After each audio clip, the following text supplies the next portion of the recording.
Olá, Carlos Pires, para darmos continuidade a essa série Direito Imobiliário, e hoje eu continuo aqui com o condomínio edilício. No vídeo anterior, comentei sobre a possibilidade de alienação e locação da vaga de garagem a pessoa estranha ao condomínio. Comentei que para alienar ou alugar a vaga de garagem, eu preciso que a convenção autorize, tá? A convenção precisa autorizar, caso contrário, o condômino não poderá alienar ou alugar a sua vaga de garagem a pessoa estranha ao condomínio, pelos motivos mencionados já naquele vídeo. Agora, hoje eu quero falar do quórum, tanto para criar uma convenção como para alterar uma convenção. Para criar uma convenção, eu preciso da aquiescência. Eu preciso que o texto seja subscrito por pelo menos 2/3 dos condôminos. É assim. Mas para alterar a convenção, eu preciso de no mínimo 2/3, mas dos votos dos condôminos. E não são dos votos daqueles que estão em assembleia. Eu preciso dos votos dos condôminos. No início, quando eu estou criando uma convenção, muitas vezes a incorporadora, que pode ser dona do terreno, ela representa 100% de todo o empreendimento. Então ela sozinha assina e representa aí mais do que 2/3. Assunto resolvido. Muitas vezes a incorporadora, numa sociedade com o dono do terreno, então eu tenho a incorporadora e tenho o dono do terreno. Os dois representam 100% do empreendimento. Então os dois assinam a convenção e resolvido, tá? Esse quórum. Mas, posteriormente, quando eu tenho a maioria das unidades alienadas ou 100% das unidades alienadas e eu precisando alterar a convenção, eu vou precisar do voto de 2/3. Não é a aquiescência que ela seja subscrita, eu preciso dos votos. E votos eu obtenho em uma assembleia. Então, reunir 2/3 em uma assembleia não é tarefa fácil. Se o prédio é pequeno, com poucas unidades, talvez sim, mas um prédio já com uma quantidade relevante de condôminos, é uma tarefa difícil você reunir, quanto mais obter a aprovação, a concordância de 2/3 para aquela alteração pretendida. Então a sugestão que eu deixo aqui é que o incorporador, ele crie uma minuta da convenção para juntar ao memorial, mas requeira, ele assine, tá? Para suprir essa necessidade de 2/3 e peça o registro da convenção. Porque eu tenho com prédio que não tem convenção, eu tenho prédio com convenção sem registro. Por exemplo, eu residi em um prédio por 22 anos sem convenção.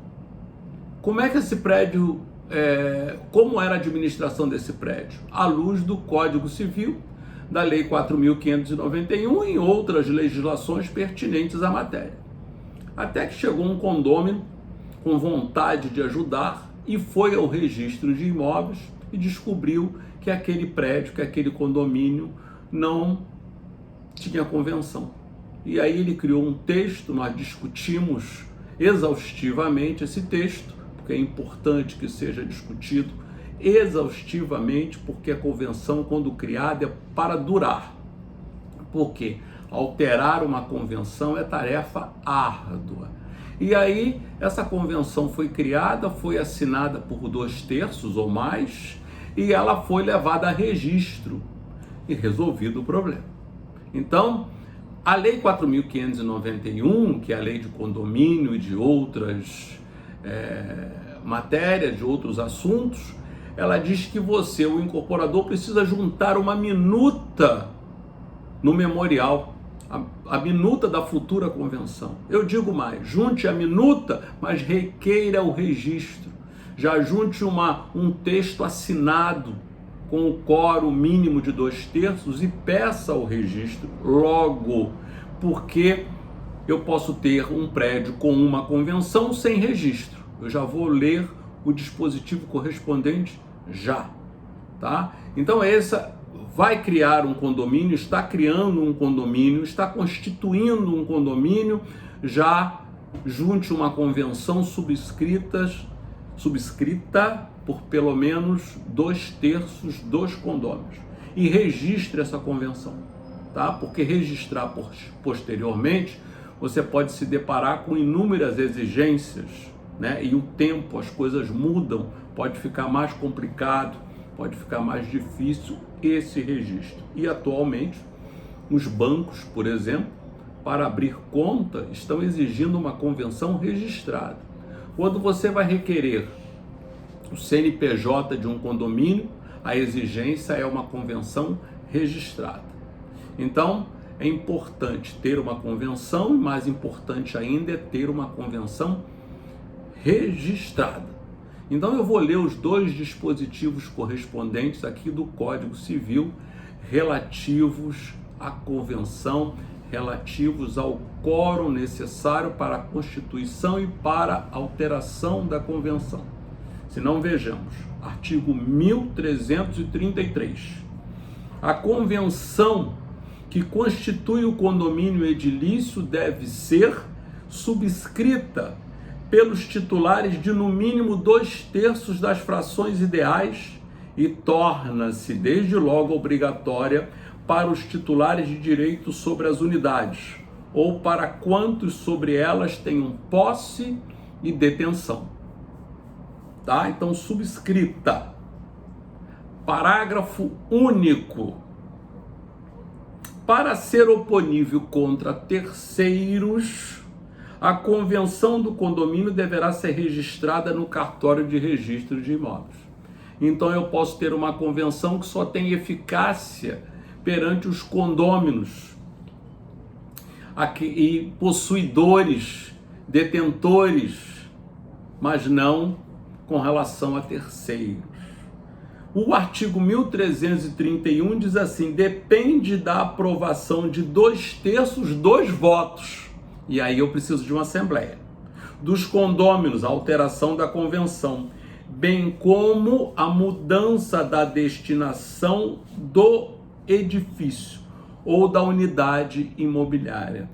Esse artigo 1331 foi alterado em 2022 pela Lei 14.405. É porque esse artigo anteriormente mencionava o regulamento interno. Hoje ele é um artigo exclusivo da Convenção de Condomínio. Então essa é a mensagem de hoje, é a Convenção de Condomínio, o seu registro e a sua obrigatoriedade para ser criada da aquiescência, de ser ela subscrita por no mínimo 2/3 dos titulares das frações ideais, e para alteração da convenção posteriormente eu preciso do voto de pelo menos 2/3 dos titulares das frações ideais. Então essa é a mensagem de hoje. Eu agradeço aqui a oportunidade, desejo muita paz, muita tranquilidade a todos, muita paz no universo. Obrigado.